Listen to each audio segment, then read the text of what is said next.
কত বড় অপরাধ, ভেতরেই কেউ আছে। আমরা ফাঁসির দাবি জানাবো। আরজি কর হসপিটালে যে হত্যাকাণ্ড, যে ঘৃণাজনক একটা হত্যাকাণ্ড হয়েছে, সেটার কিন্তু হাইলাইটেড হয়ে রয়েছে প্রত্যেকটা মিডিয়াতে, এবং প্রত্যেকটা মিডিয়ার এখন একটাই হেডলাইন এই আরজি করের ঘটনার উপর হাইলাইট হয়ে রয়েছে বলে প্রত্যেকটা শহর অঞ্চল থেকে গ্রাম অঞ্চল থেকে সমস্ত মানুষ, সমস্ত দেশবাসী এবং বিদেশের সমস্ত মানুষ কিন্তু এই বিষয়টায় জানতে পারছে মিডিয়ার মাধ্যমে। আপনারা একবার ভাবুন তো, এরকম তো অনেক ঘটনাই আছে যেগুলো ঘটে, হয়তো আমাদের মিডিয়া হাইলাইটেড পায় না বা আমাদের সামনে উঠে আসে না। কেন উঠে আসে না? হয়তো তারা সেই কোশ্চেনগুলোর ভয় পায়, যে কোশ্চেনগুলো কিছু অমানুষরা করে ফেলে। কারণ কিছু অমানুষদের না মাথায় এটা ঢুকে আছে, হ্যাঁ অমানুষ বলছি, খারাপভাবে নেবেন না, কারণ তারা অমানুষেরই মানে শিরোপা পাওয়ার যোগ্য, তাই জন্য অমানুষ বলছি। কারণ তাদের মধ্যে না একটা মেন্টালিটি কাজ করে, নেগেটিভ মেন্টালিটি। তাদের কোশ্চেনগুলো কী হয়ে উঠেছে, যে সে কেন ওই ঘরটিতে গিয়েছিল। দেখুন, আমরা স্বাধীন ভারতবর্ষে বাস করি, আমরা স্বাধীন। আমরা ছেলেরা যদি 12টার সময়, রাত 12টায় রাস্তায় বেরোতে পারি, একটা মেয়ে কেন বেরোতে পারবে না? তারা স্বাধীন নয়। তারা কিসের ভয় পায়? তারা সেই অমানুষগুলোর ভয় পায়, যে অমানুষগুলো রাতের অন্ধকারে তাদের উপর আক্রমণ করে। পশু বলাও মানে ভুল হবে। কুকুরের মধ্যেও একটা সেই বোধটুকু আছে, কোনো মেয়ে তাকে সেভ করতে হবে, সেই কুকুরের মধ্যেও বোধটুকু থাকে। আর এই অমানুষগুলোর মধ্যে সেই বোধটুকু নেই। সেই অমানুষগুলোর মধ্যে রাক্ষস থাকে। খুব জঘন্য ভাষায় তাদেরকে বলতে ইচ্ছে হয়, বাট যেহেতু সোশ্যাল মিডিয়া, আমি খুব বাজে ভাষার প্রয়োগ করি না, তাই করতে পারছি না। তাই কোনো মেয়ে রাত 12টার সময় যেতে পারবে না। রাত 12টার সময় বেরোলে পরে কেন বেরোলো, 12টার সময় কী কারণ ছিল, এই কোশ্চেনগুলো সেই সমস্ত অমানুষরা করে ফেলে। এই কোশ্চেন কিন্তু এই আরজি করের এই বিষয়টার উপরেও কিন্তু বাদ যায়নি। সেই মেয়েটি কেন ওই ঘরে গিয়েছিল, কী বা দরকার ছিল, যে আমাদের মধ্যে এখন আর বেঁচে নেই। এই কোশ্চেনটা আমি করতে চাই আপনাদের সবার কাছে। আমরা কি স্বাধীন হয়েছি আদৌ? মানে আমাদের ভারতবর্ষ কি স্বাধীন হয়েছে, যেখানে একটা মেয়ে রাত 12টার সময় বেরোতে পারছে না? কেন গেল? এই কোশ্চেন্সগুলোর সম্মুখীন হতে হবে। তাহলে আপনারাই বলুন, কোথায় আমরা স্বাধীন হয়েছি? আমরা শুধু পুরুষরা স্বাধীন হয়েছি, নারীরা স্বাধীন হয়নি? এবারে আসি আরও একটি বিষয়। এই ক্ষেত্রে কিন্তু পলিটিশিয়ানরাও কিন্তু মানে কোনোরকমভাবে দূরে নেই। তারা এগিয়ে এক পার্টি আর এক পার্টির উপরে মানে কালিমা লিপ্ত করার জন্য ব্যস্ত হয়ে উঠেছে বিষয়টি নিয়ে। এটা আমরা এখন দেখছি না, বর্তমান দিনে দেখছি না। এটা আমরা পেছনে যদি আমরা ফিরে যাই, সেখান থেকেও আমরা যদি আজ পর্যন্ত আসি, এই রকমভাবেই সিস্টেমটা হয়ে এসেছে।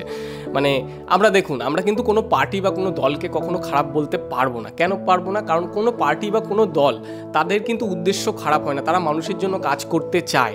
কিন্তু সেই পার্টি বা দল কোনো একটা পাওয়ারফুল যে গদিটায় বসায় কোনো মানুষকে, সেই মানুষটি সেই পাওয়ারটির কখনো মিসইউজ করে তার নিজস্ব কার্যসিদ্ধিতে, তার নিজস্ব কোনো একটা লোভ লালসা জেগে ওঠে, কখনো বা কোনো নিজের ফায়দা দেখে। সেই ক্ষেত্রে কি করে? সেই ক্ষেত্রে পার্টি যে পাওয়ারটি তাকে দিয়েছে, সেই পাওয়ারটির মিসইউজ করে ফেলে। তখন আমরা কি বলি? তখন আমরা কিন্তু ওই ব্যক্তিটিকে খারাপ বলি না, বা ওই মানুষ বা অমানুষ যাই বলবেন, তাকে কিন্তু আমরা দোষারোপ করি না যে ওই ব্যক্তিটি ভুল করেছে। তখন আমরা কি করি? তখন আমরা বলি ওই পার্টিটি ভুল করেছে, ওই পার্টিটার দোষ, ওই পার্টিটার জন্য আজকে এই অবস্থা। এটা কখনো ভেবে দেখেছেন আপনারা? ভাবেননি। আমরা সত্যিই ভাবি না এই বিষয়গুলো তখন আমরা পার্টিগত দিকে চলে যাই। তো এই ক্ষেত্রেও কিন্তু পার্টিগত দিক আমরা দেখছি, বিভিন্ন দলীয় মাধ্যম থেকে এই সমস্ত কালিমা লিপ্ত করার চেষ্টা হচ্ছে। কারণ কি? কারণ তাদের একটা মোটিভ থাকে যে এই সরকারকে ফেলে দিয়ে তাদের সংগঠন তৈরি করতে হবে, বা ওই সরকারকে ফেলে দিয়ে তাদের সংগঠন তৈরি করতে হবে। এরকম একটা পার্টি পলিটিশিয়ান ব্যাপার থেকে থাকে। চলুন না, আজকে আমরা পার্টি বা দল না ভেবে, যে দল, বিভিন্ন দলগুলোর যে উদ্দেশ্য থাকে মানুষের জন্য কাজ করা, সে প্রত্যেকটি দলের উদ্দেশ্য থাকে, সেই উদ্দেশ্যটাকে সফল করি। আমরা প্রথমে কি করি? প্রথমে মনুষ্যত্ব বোধটাকে জাগাই। আমরা মানুষের কে কি দল করছে সেটা নয়, আমাদের একটাই দল এখন হোক, মনুষ্যত্বের দলটা হোক, এবং সেই দলটার একটাই কাজ হোক যে এই কর্মকাণ্ডের সাথে লিপ্ত শুধু তো এই ব্যক্তিটি নন, হয়তো এর পেছনে অনেক কেউ আছেন যারা পাওয়ারটাকে খাটিয়ে, যে ওই যে বললাম একটু আগে, যে পাওয়ারটার মিসইউজ করে। তো এই মিসইউজটা সে করে ফেলেছে, তো সেই লোকটিকে টেনে বার করা হোক, এবং যে যে এই কাণ্ডের সাথে যুক্ত, চরম থেকে চরম শাস্তি দেওয়া হোক। যে শাস্তিটা শুধু শাস্তি না, বা জেলে রেখে তাকে শাস্তি দেওয়া নয়। আমাদের সিএম, হ্যাঁ এখানে কিন্তু কোনো পার্টিগত দিক থেকে টানবেন না, কারণ তিনি কোনো পার্টি হিসেবে নন, তিনি আমাদের সিএম, আমাদের মুখ্যমন্ত্রী মাননীয় মমতা বন্দ্যোপাধ্যায়। তিনি কিন্তু একটা কথা আশ্বাস দিয়েছেন যে পুলিশ যত তাড়াতাড়ি সম্ভব দোষীদের গ্রেপ্তার করবে। আর রবিবার পর্যন্ত যদি তারা কুল কিনারা করতে না পারেন, কারণ ভেতরেও তো অনেকে আছে তাহলে এই কেসটা আমরা আমাদের হাতে রাখবো না, আমরা সিবিআইকে দিয়ে দেবো। ফাস্ট ট্র্যাক কোর্টে হলে জুডিশিয়াল প্রসেসটা তাড়াতাড়ি হবে এবং তাতে আমরা ফাঁসির দাবি জানাবো। হ্যাঁ, সত্যি মৃত্যুদণ্ডের যোগ্য।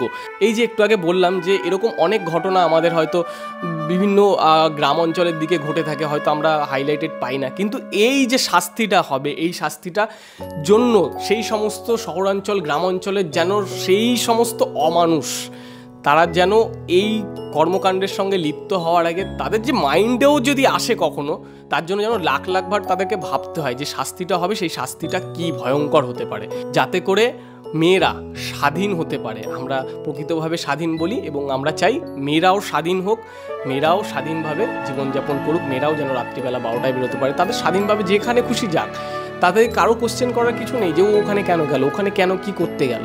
এটা আমরা থার্ড পার্সন হয়ে কখনো কোশ্চেন করতে পারি না। আমাদের সমস্ত আস্থা ভরসা সরকারের উপর রয়েছে এবং আমরা চাই যে সরকার এর যথাযথ ব্যবস্থা নেবে এবং নিচ্ছে। সো হ্যালো চেক হ্যালো, আমি অনিমেষ বলছি, আর আমি আমার তরফ থেকে চাইছি যে এর একটা যথাযথ শাস্তি হোক, খুব কঠোর শাস্তি হোক, এই শাস্তিটা যেন মৃত্যুদণ্ডই হয়। আপনারাও যদি আমার সাথে সহমত হন তাহলে এই ভিডিওটির নিচে কমেন্টস করে অবশ্যই জানাবেন এবং শেয়ার অবশ্যই করবেন যদি আমার কথাগুলো মনে হয় যে ঠিক বলেছি। আর যদি কোথাও কোনো কথা ভুল বলে থাকি অবশ্যই কমেন্টস বক্সে আমাকে সেই ভুলটি শুধরে দেবেন লিখে। আর হ্যাঁ, এর মধ্যে হয়তো অনেক নেগেটিভ চিন্তাধারার মানুষরাও কমেন্টস করতে আসবে, তো তাদের জন্য বলছি যে হ্যাঁ, আপনাদের মতামত অবশ্যই দিন, আপনাদের মানসিকতার পরিচয় অবশ্যই দেবেন, কিন্তু কমেন্টসগুলো যখন দেবেন একটু সাধু ভাষার সহিত দেবেন, কারণ সোশ্যাল মিডিয়া অনেকে সেটা ভুলে যায়, সেটা একটা উচ্চ বংশীয় ভাষার একটা প্রয়োগ করে ফেলে এবং সেখানে কমেন্টসের মাধ্যমে সেটা প্রতিফলিত করে তাদের যে রাজবংশীয় বা উচ্চবংশীয় ভাষা তারা জানে। তো সেই সমস্ত ভাষা থেকে একটু দূরে থাকতে বলবো দয়া করে। আর আমার যারা দর্শকরা তাদের উপর আমার পুরো কনফিডেন্স আছে এবং তোমাদের উপর ভরসা আছে, কারণ তোমরা এই সমস্ত রাজবংশীয় ভাষার প্রোটেস্ট তোমরা করো আমার কমেন্টসে, আমার দেখে খুব ভালো লাগে। সো এই ভিডিওটি এই পর্যন্তই।